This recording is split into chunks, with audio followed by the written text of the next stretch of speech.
Works better if I turn my microphone on. Oh, right. Here we go. Folks, ladies and gentlemen, give me a second. Here we go. All right, we're live. I think. If you're here, say hello in the chat. If you can't hear me, let me know.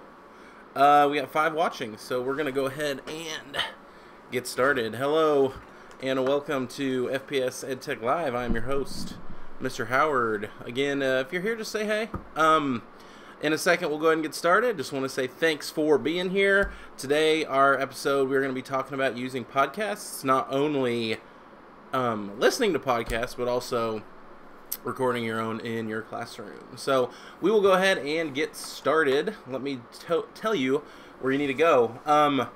The web address on the screen, that bit.ly link, bit.ly. Oh, hey, buddy, right over in the other room there. It's a little fun. That's kind of fun. Mrs. Larimore is joining us from about 10 feet away, so that's pretty cool.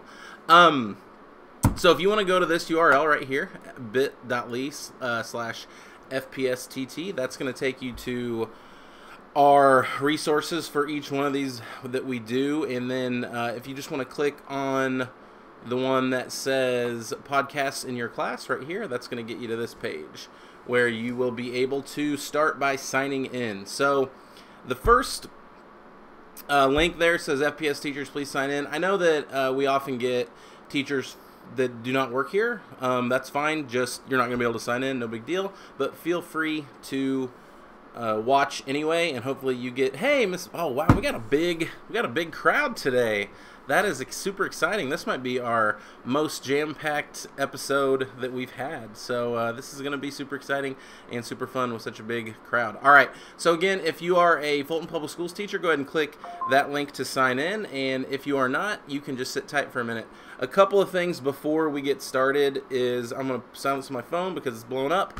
And then I'm going to ask you guys a couple of things. Just make sure you're using Chrome today. Most of the stuff that we end up doing in here requires you to be using Chrome. Another thing that we'll be doing is adding a few extensions with the Chrome browser, so that's going to be helpful. Some stuff that you are gonna want to be familiar with anyway is just using Google Slides, and we are going to be using an app called Screencastify, so you'll see both of those links on there. And then if you want to go ahead and install Screencastify, if you don't know it, that's just a Chrome extension. Finally, we're going to talk about a website called Symbaloo. Symbaloo is just an aggregator of links, and that is a good way that you can share a bunch of resources with somebody quickly and easily. So you might check out Symbaloo.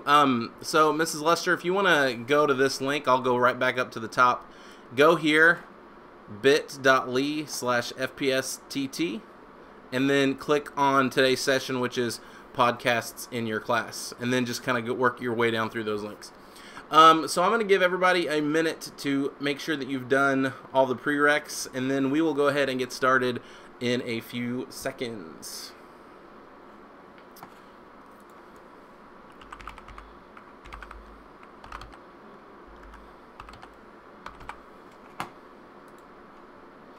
Okay, hopefully you're there. I wanted to jump into the chat there for a second and help a friend. All right, so before we get into hands-on stuff, I just have a little slides presentation where I'm going to talk about using podcasts. So just sit back and relax for a minute and let me share these slides with you. So, podcasts in your class. What we're going to be talking about today is ways that you can use podcasts instructionally, but also things that you can have students do by recording their own podcasts. And then we will actually talk about you can start an account on Symbaloo if you want. I'm just going to share one with you, so I want you to be able to get to the website. And then some projects students can do with podcasts. So let's go ahead and talk about what is a podcast. So if you've never heard of a podcast before, a podcast is just a portmanteau, which is a fancy ELA person word for a mixture of two words, the word broadcast and the word iPod. So way back in the day, people would download basically radio shows onto their iPods back when those were a thing. And then they called them podcasts because it was pretty much exclusively a podcast thing. And it's not anymore. Podcasts can actually be listened to from any digital device, your desktop computer. You can do it with a Chromebook, your phone. I listen to a lot of podcasts on my phone every day. So a podcast is it's kind of an outdated term for a broadcast audio show that you can pretty much listen to with any device that you can connect to the internet to download them. So, like I said, the reason it became linked with iPod is because people used to download those shows on there. But, again, it's not only for iPods. Any computer or digital device will do it. So, a lot of people say, like, recently podcasts are super popular, and it's kind of hard to explain why that's happening. So, I've hypothesized a few things that I think why people are listening to podcasts so much lately, and the first is just simply screen exhaustion. We put ourselves in front of screens so much, sometimes it's nice to be able to use our hands for other things than, if we want to, while we're washing dishes or while we're doing bills or something, we can always, like, put a podcast on in the background. I know I do this a lot when I'm in the car. I'll listen to a podcast. I listen to podcasts more now than even on the radio. So it's a good way to get information, learn new things, explore new topics, but you don't have to be sitting in front of a screen to do it. Production value. In the last few years, it's become really easy to make super awesome podcasts that sound great, that you can have pretty slick production value just by using your phone. There's an app out there called Anchor right now where you can record your own podcast, and you can basically do all the editing, all the recording, all the stuff right from your phone. So that it's getting really easy. And we'll talk today about how kids can do that with Chromebooks and still have pretty decent production value. Why are they so popular? Well, just because they're all over the place. It relies on the internet and streaming, and if you have a phone or if you have Wi-Fi, you can listen to this stuff anywhere. So it's kind of like how iTunes got so big, and then like Spotify was a big deal. It's because it's all over the place, and you can listen to it easily from just about anything. So that's why podcasts are so popular right now. Now, why do we want to use these in the classroom? Well, podcasts, if you record them, you can have students listen to them just for extra work, to give them more exposure to topics, for enrichment. There's just a lot of ways we can use podcasts to hit curricular and instructional standards of stuff we're already doing in our classroom. It accommodates a wide variety of learning strategies for students. So some students are more auditory and they're good at listening to things and not having to necessarily process visually while they're trying to focus on learning something new. So podcasts are a good way that you can really just access that part of a kid's processing in their brain is with audio.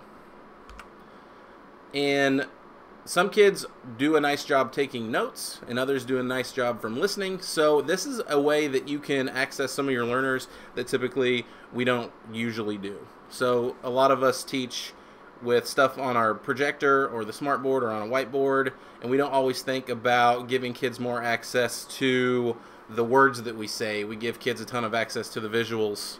So it's about weighing the power of the visual versus the power of the auditory.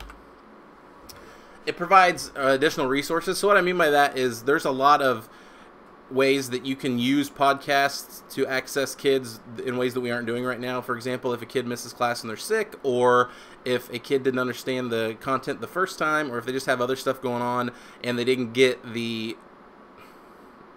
time with the content that they needed, a podcast is something that a kid can listen to on their own and have extra experience. Podcasts grab attention and maintain it. So there was a study done at George Washington University where they taught kids with podcasts, and basically what they said was kids who listen to podcasts didn't necessarily totally outclass kids who didn't, but kids with podcasts in general had stronger performance academically. So it doesn't mean like everybody run out and start teaching with podcasts like 24/7, but there is some evidence that shows podcasts are a pretty legitimate instructional tool that we can be using in our classroom. Podcasts aid students in conceptual understanding content, not just remembering it. And what that means is if you listen to stuff, you're processing it in your brain consistently and constantly, not just writing things down and going over them and going over them and going over them. Sometimes if you can hear somebody using or discussing something conversationally, that's a powerful way to kind of add that to the schema that you already have of something in your brain. So when students were interviewed in this study, they said they aren't always motivated at the beginning of class, but sometimes if they listen to podcasts, they were more motivated to engage with content. And another thing, and we'll also cover this, is that podcasts are a way that you can have students presenting content or sharing their own learning in an interesting way. So it's also a creative outlet. So if you have kids create their own podcasts, they can do all sorts of interesting, fun, creative things that they can produce and share with the world. So the work that kids put into creating a podcast isn't really that different than a lot of the projects and assignments that we already ask kids to do. So think of like research reports or narrative stories, or even stuff that we do in hard content, more of the rigorous content areas like science or math. Like you could have explanations of how to do math concepts, kids narrating their process. You could have kids doing storytelling. You can have kids giving a report. I mean, if you just listen to NPR for a day, you're going to hear all of that stuff. Like Science Friday is a great example. Kids could do a Science Friday in their class. All right, so that is enough of the slides. I know that it's not always super thrilling to watch slides, so we're going to actually get more into some hands-on stuff. This link right here is to a Symbaloo. So I told you guys earlier if you want to use Symbaloo. I just really want to use this as an example of what the ways that I use this with my kids. And these are all just podcasts that are freely available that you can stream online. And I would just click on that link, and I kind of tried to organize these in a systematic way. So the stuff over here in the upper left-hand corner, these are going to be podcasts good for elementary, younger students. A lot of these feature narrative storytelling, but also there's some content stuff in there. For example, this Tumble Science podcast is really good about kids asking questions about science and then getting to hear answers about them. As you go over the top, we get closer into intermediate, middle school area over here. So, for example, here's this podcast called Mars Patel. My wife and I actually listened to this in the car, and it's designed for middle school students, but this is just an episodic storytelling podcast where they write and create stories, and you listen to the next one every week. This is it's won a ton of awards. It's actually pretty good. It's kind of got a science fiction lean to it, but think of like kids really love read-alouds in our class. A lot of the skills we access when we discuss literature isn't that different than any other narrative story, so sometimes we can substitute things like narrative podcasts into our literacy instruction. So this is a good example of one you could do with that. There are also some content ones over here.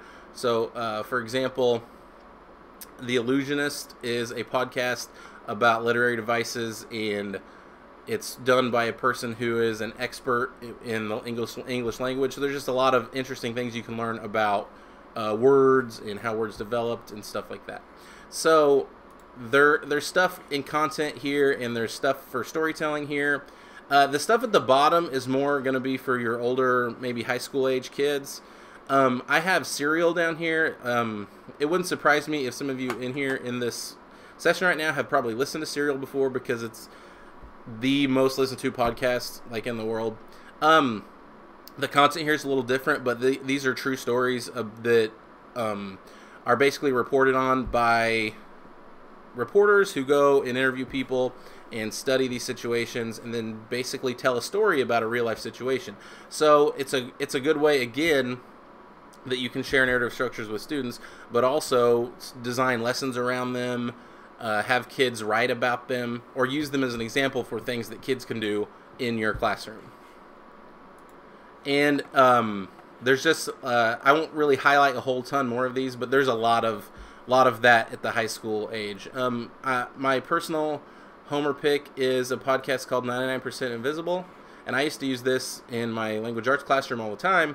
But all this is a podcast about design and all the stories that go into things, like the untold stories of things that we look at every day. So there was just an episode this week about how the government used to try to control the weather during the Vietnam War, and it's really fascinating, but that's a story that nobody's ever heard, but we line up all these people, these who were there, and they have all this insight, and then we can listen to that, and then that's we can start asking questions about that, we can investigate that further, or again, we can use that as an example of stuff we want to do in our classroom, we want our students to be doing. Okay, so I explore this. I would also say a Symbaloo is a great way to, maybe you want to have a podcast role that you can share with your students. So just use a Symbaloo. It's super easy. I'm not gonna go deep into using a Symbaloo because it's easy. You just click on one of these, you put in the web address, and then the kids can click on all those links. So Symbaloo is a good general tool, but it's really good for something like this to aggregate a bunch of choices or options for students. All right, I'm gonna back up out of podcasts for students here, and I'm gonna go back in to our course design here. So what we're going to talk about now, that you kind of understand what podcasts are, and so now that you understand a little bit more about what podcasts are, and you have some ideas for podcasts that you can use, and feel free to explore that Symbaloo as we go through this session if that's going to be more beneficial for you to look into stuff like that. I want to spend the next 20 or 30 minutes showing you guys how you can record your own podcasts or have students working on their own podcasts in your classroom, and how a lot of the skills that students are going to activate doing podcasting are stuff that are already transferable to a lot of things that you're already doing in your class. So I'm going to come back down here and just show you a few examples. So when I was teaching ways that I had students recording audio, they would do things like a weekly classroom news broadcast. They'd use it to document class events, record discussions they were having, and that's great for you to go back and listen to later to get some insight about what kids are discussing as a assessment tool. Sharing book reviews and recommendations. We actually did a podcast series with Mrs. Bierman's class in 6th grade at the middle school, and she's like an expert now, so she can go show you all her kids' book review podcasts. They're really great. Interviews, so kids can interview each other, and I even like to add a role-playing element, so you could have one kid playing a role of a person from the past, like, hey, I'm Abraham Lincoln, and I'm going to talk to Abraham Lincoln today about why he did this XYZ, Reviewing curricular content, so kids can create podcasts that are for review purposes, like going back over content before a test or something. Presentation of classroom projects. So a lot of times we make kids present in the same way. They write the big paper and then they turn it into you, and that's their big presentation. Or if you want to take it a step further, you have the kids write the big paper and then step up in front of the class for 2 minutes and then read their paper to the rest of the class, supposedly as a presentation. So we don't give kids a whole ton of opportunities to present, but think of the ways that they could use a podcast to present their information. And then it's not only happening in the classroom, they can actually publish that onto the web and have other people watch it too. All right. So I have a workflow for creating podcasts by using Google Slides and an app called Screencastify. And so I just recorded this one. It's kind of dumb, I'm going to be honest with you. But it's just to give you an example of the way that I have kids make podcasts. So this is just a Google slide, and then embedded in it, it's kind of nice because you can kind of design it like it's its own player. But then down here, I have, this is just an embedded Screencastify video that I recorded. And you'll know, I'm going to play a little bit of this for you. And you'll notice while it's playing, there's going to be some sound effects. You're going to mostly hear me. And it's going to be a lot of information about the band. So, you know what? That's right, Mr. Hoskins. You've got to appreciate Journey. Journey is personally one of my top 5 favorite bands of all time. So I'm glad that we have some other fans in the house. All right, so I'm going to hit play here, and you're going to get an idea of what a podcast would look like when you do it this way.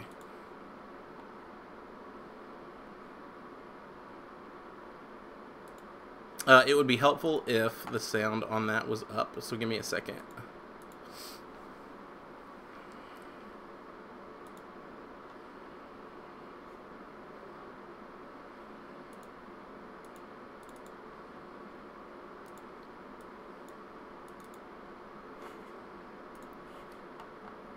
Okay. I'm going to hit play.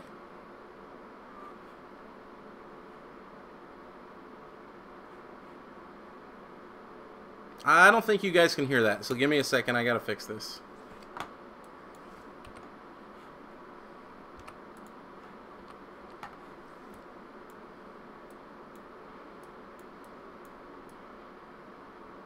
Alright, we'll put our play button there. Okay. For some reason, this isn't playing out loud, and maybe something in the options. Alright, so here's the podcast. It'll play now.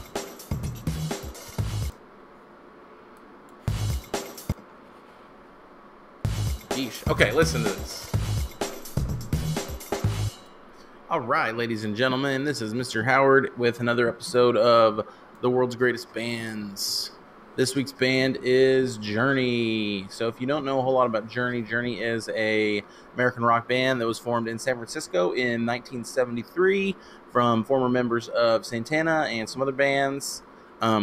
Journey's been through a lot of different eras in their history, starting with a kind of a progressive rock feel in the 70s. In the 80s and 90s, they kind of became a hard rock, arena rock kind of band, a lot of big hits, playing all over the radio. And then in the 90s and into the 2000s, they have been more of a modern rock, light rock kind of band, still putting out a lot of albums. A lot of people probably haven't been hearing a lot out of Journey lately, but they're still out there, they're still touring, and they're still making that music that folks love every day. Stick with us, and we are going to talk about some of Journey's greatest hits.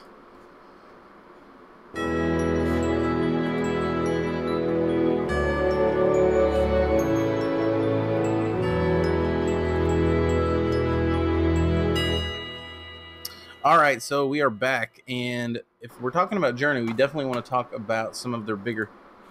All right, I'm not going to make you guys listen to this whole thing because some of the songs frankly, you might know are kind of silly. The song "Don't Stop." Let me pause that. It's just if you kind of get what's happening here. I recorded using my camera. I just recorded myself reading a little report that I wrote up on the band. But instead of it just having to die in my desk somewhere as words on a page, I actually take those words and turn them into this audio version of the same thing. And then while I'm doing that, I just opened up a soundboard on my Chromebook, and I would hit those buttons that would record to my video just while I was reading my report. So you can see how we can take something that's just basically a written composition and turn that into a audio production, basically. So now I'm going to show you guys how I do this. And this is super easy to do. All you got to do, like I said before, is have those two apps. You're going to use a Google Slide, and you are going to use Screencastify, which I think is already on every kid's Chromebook in our district. And if you can do those two things, you can start recording these things and publishing them like tomorrow. So let's hop over here into an example. So let me pull this up. Give me a second. I'm going to have to do this on my Chromebook doing a remote desktop. All right, so I'm going to go and just open up a new slide.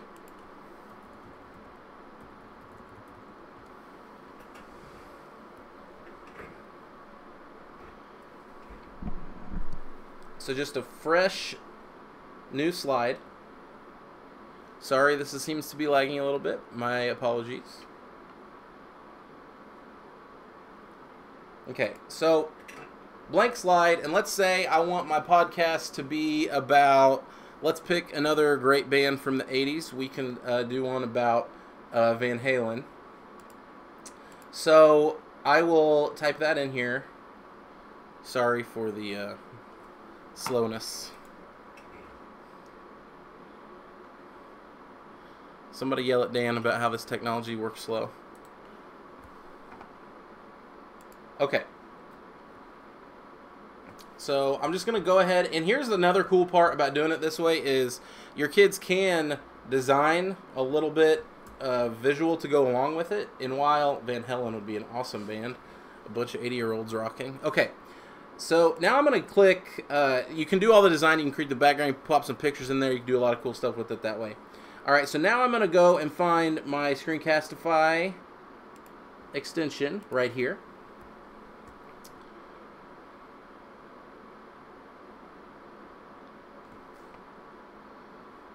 It's working.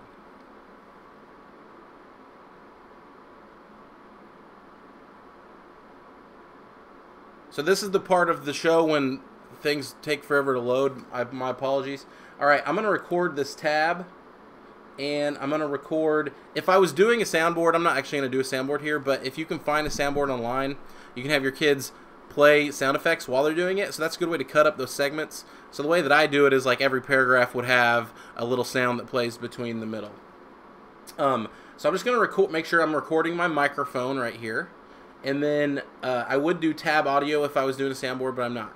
So if I'm doing it this way, what I will actually do is just record my camera. And then I put a post-it up over the camera like this. You can't really see what I'm doing right now. I can show you. So I just put a post-it over the camera part of my Chromebook, if you can see it right there. Okay. Oh, I think I broke my camera. Alright, we'll have to go cameraless for the rest of the way, I think. Alright, so here is my recording. I'm going to go ahead and click Record Webcam. 3, 2, 1. Alright, hey everybody, this is Mr. Howard, and today we are talking about another great rock band from the past, Van Halen. Van Halen is a rock band from the 70s and 80s, fronted by several different frontmen, such as Sammy Hagar, David Lee Roth, Gary Cherone, and probably some other people by now. I can't remember. The core members are Eddie Van Halen and Alex Van Halen, and Michael Anthony was the bass player, and I think it's Eddie Van Halen's son now. And okay. Alright, so there's my podcast. I'm going to click stop.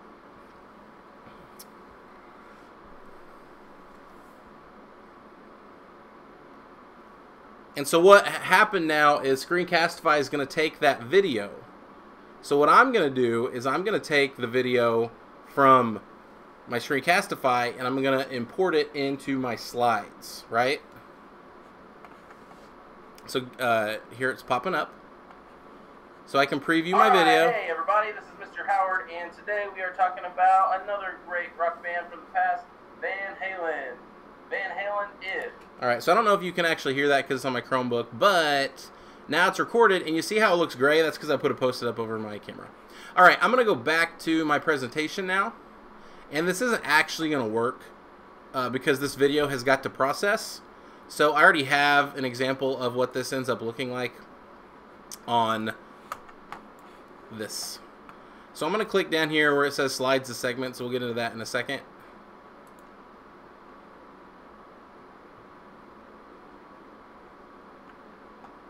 But whenever you import your video, so I'll show you on here. I'll actually delete this out of here. I'm gonna go to Insert, Video, and I'm gonna click Google Drive. And so every time you do a recording with Screencastify on your Google Drive, it's gonna automatically import those things. So this is the recording that I just did right here. So I'm going to click, well this is the one I did earlier, so I'll pick this one. So it'll actually work. And then it'll pop in like this. So what I do at this point is, I take a shape, because this is just a video that's going to play in here. And inside of this shape, I'll type something like click to play. And I'll do a right align on that, and then I will draw a little arrow. So you know where to click. Boom. Make it a little bigger. Okay. So now when I share this out to people, that video is embedded there, but it kind of, with that play button on there, it kind of looks like a play button for a embedded audio recorder. So I'll just go ahead and click boom, and then my podcast will start playing. Alright, ladies and gentlemen, this is Mr. Howard. Alright, I'm not going to make you listen to that again, but that's basically it. If you can use your Screencastify to do a recording, and if you can use your Screencastify to do a recording, and then you can get a Google slide and embed that video, it becomes a audio story that you're telling at that point. So it's just the way that you use those tools.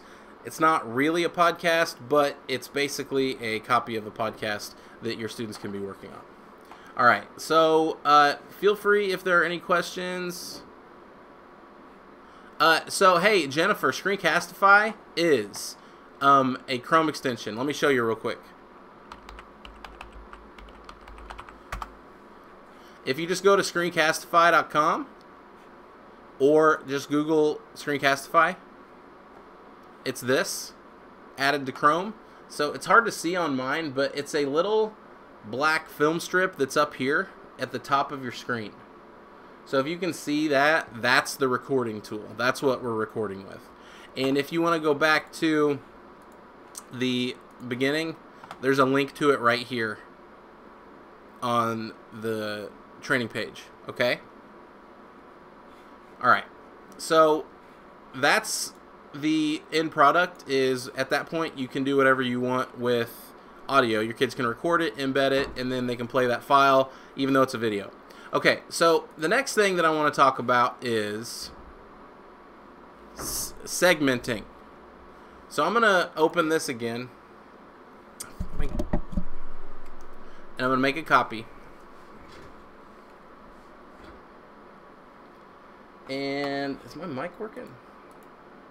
Yeah, the mic is working. Okay. I don't think you guys can hear my desktop audio. Give me a second so I can plug this back in, make sure it's working right.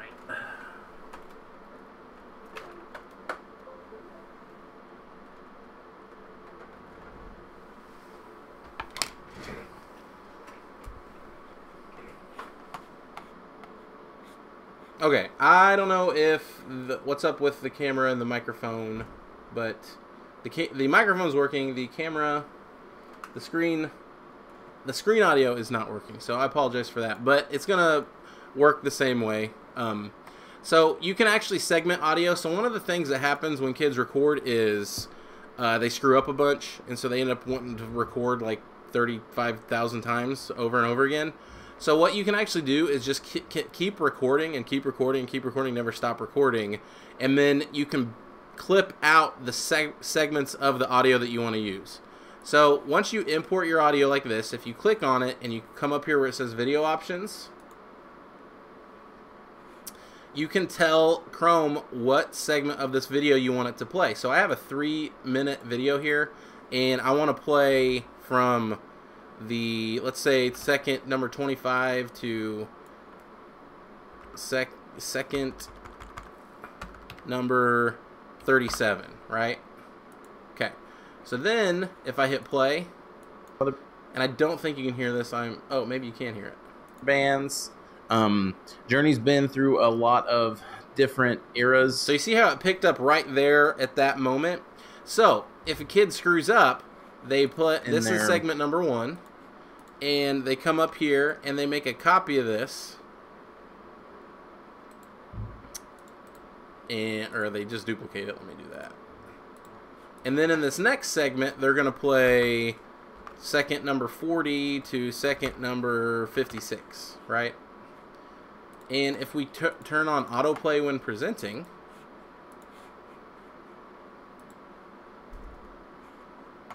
other bands, Journey's been through a lot of different eras in their, it'll just play those segments history, that we want it to starting use. With so that's kind of a progressive slide rock, 1, and let's go to slide 2.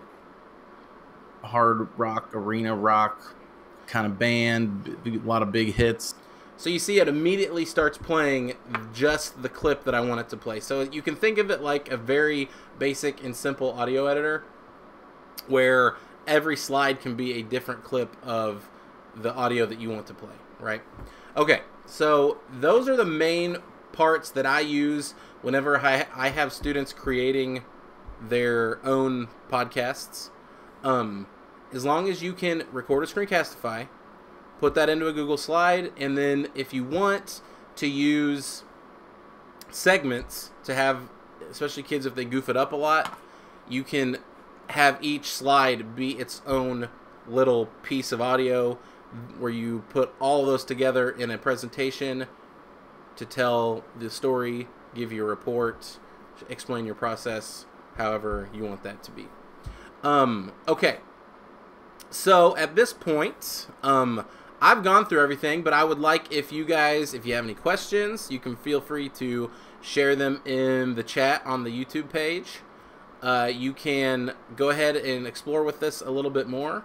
So I am just going to let you guys do that, and we are going to wrap up here in a couple of minutes if you guys don't have a whole ton of questions. And I'm going to try to figure out what's happening with my camera.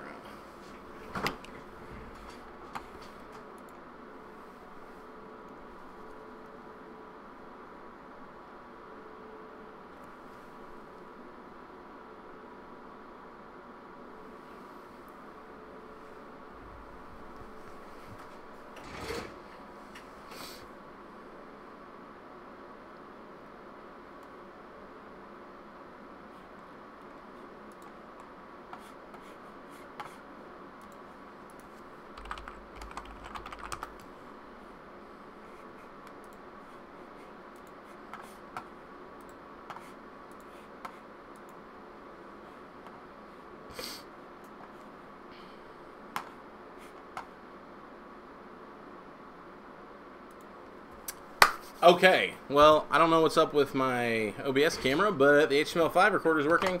So, it looks to me like there aren't a whole ton of questions about this. So, we'll wrap things up.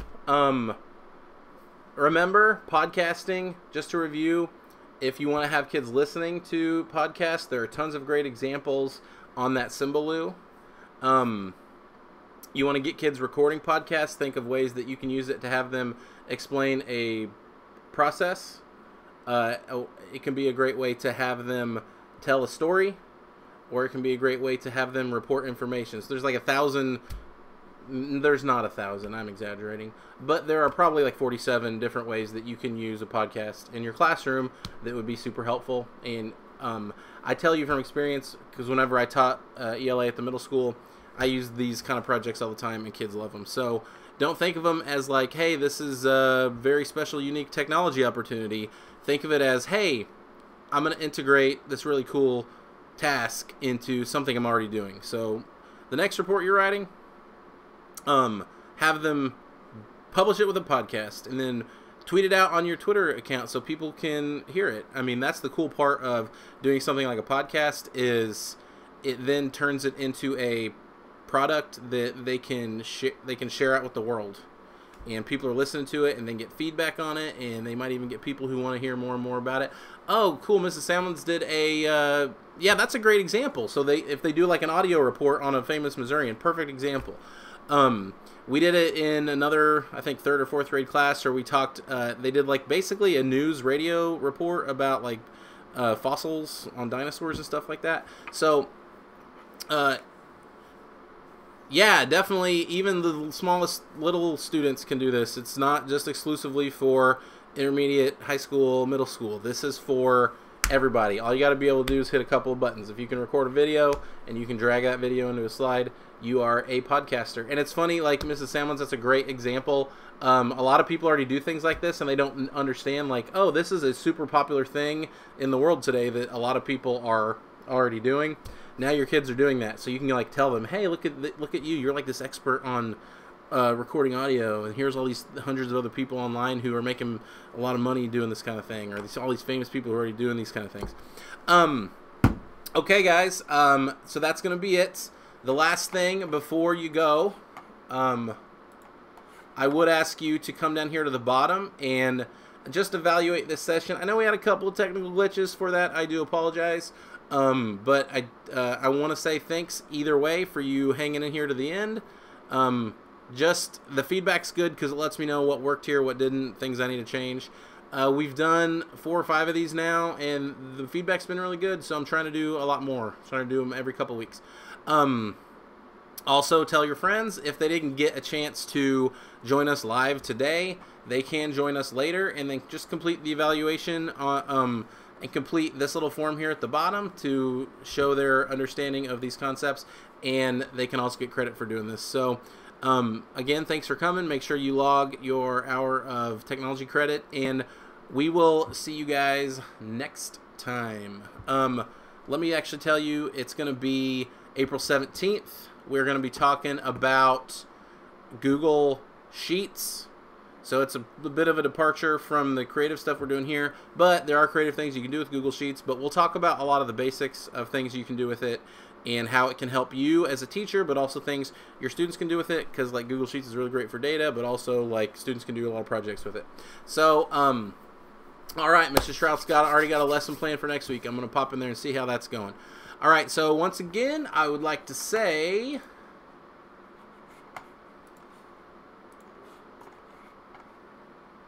Wow, that was weird. All right, once again, I want to say thank you very much, and we'll see you April 17th for Google Sheets. Bye.